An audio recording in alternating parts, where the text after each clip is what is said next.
Murid darjah 6 yang akan memasuki sekolah menengah tahun depan akan diambil menerusi 3 kumpulan penempatan. Ini supaya murid dengan kekuatan berbeza-beza dapat terus mempunyai akses ke pelbagai sekolah apabila pengumpulan berdasarkan subjek secara penuh atau SBB dilaksanakan di sekolah-sekolah menengah tahun depan. Mulai tahun depan, sekolah-sekolah menengah tidak lagi menawarkan aliran ekspres, normal akademik dan teknikal kepada kelompok pelajar baru menengah 1. Namun, satu sistem masih diperlukan supaya sekolah-sekolah boleh terus mengambil para pelajar dengan profil-profil berlainan. Lantaran itu, bermula dari 2024, Kementerian Pendidikan atau MOE akan menjalankan penempatan pelajar darjah 6 ke sekolah menengah menggunakan kumpulan penempatan berdasarkan markah PSLE mereka. Sebagai contoh, murid yang mendapat markah antara 4 hingga 20 layak memasuki kumpulan penempatan 3.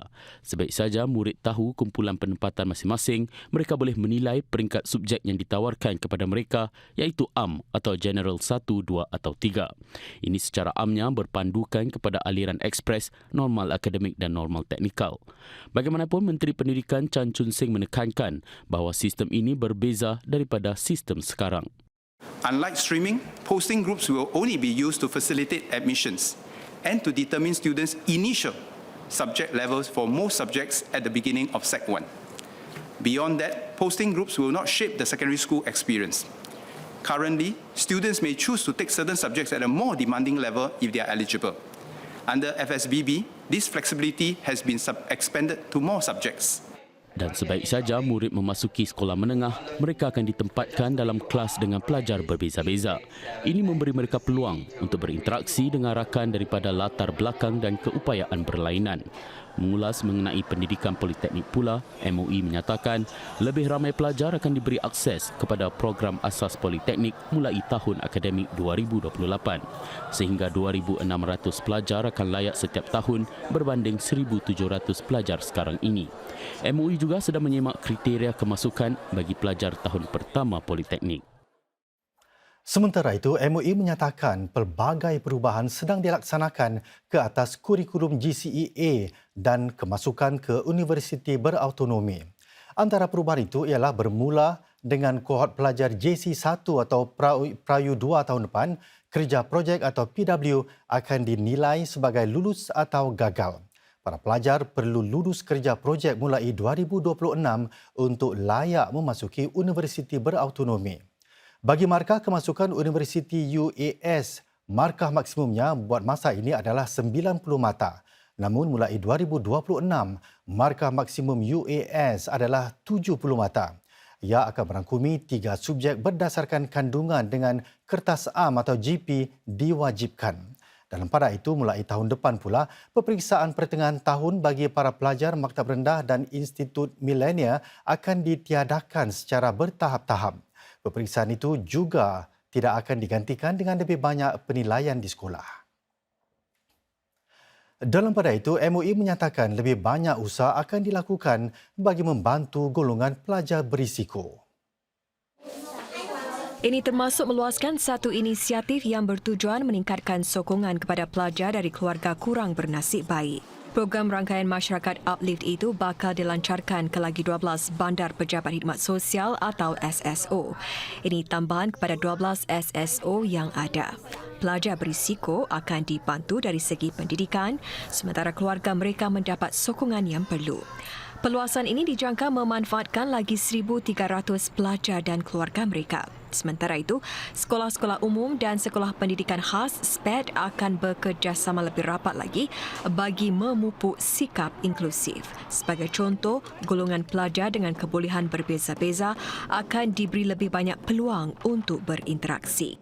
Ini bertujuan untuk membantu pelajar kita bersikap lebih inklusif dan bertimbang rasa terhadap orang lain.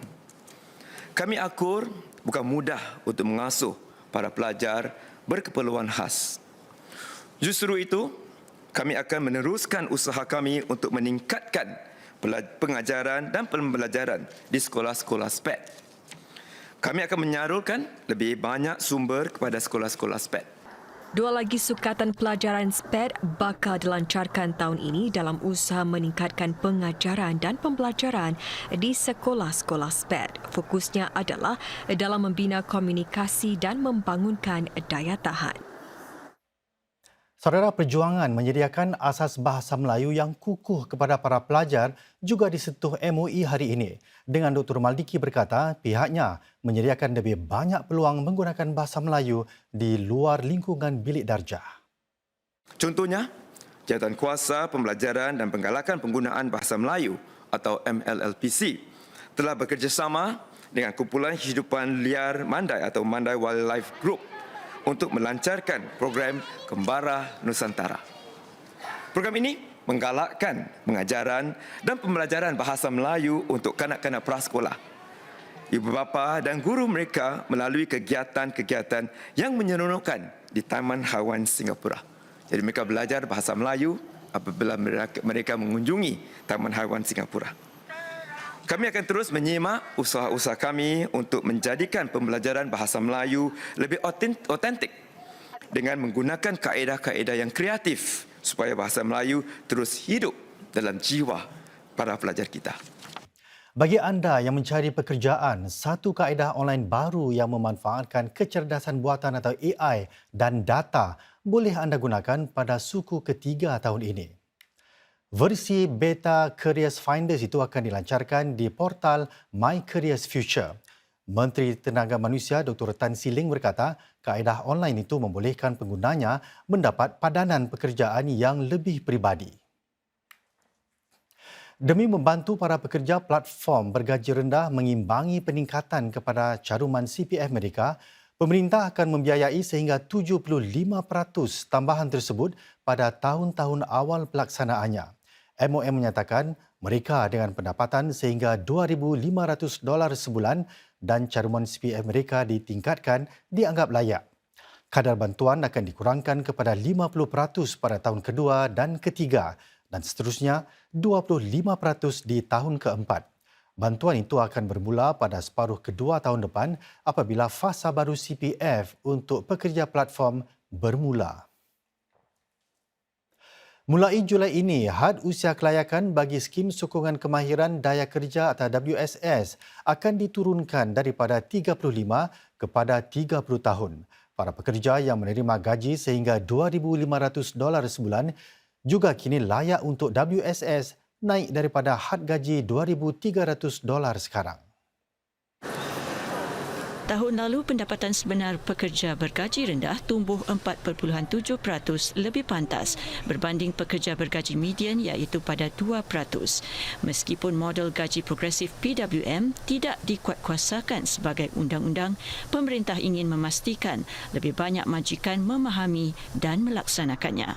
Ini memandangkan lebih banyak pekerja bergaji rendah terangkum di bawah PWM. MOM juga memperkenalkan beberapa langkah bagi memastikan PWM ini dilaksanakan dengan sewajarnya.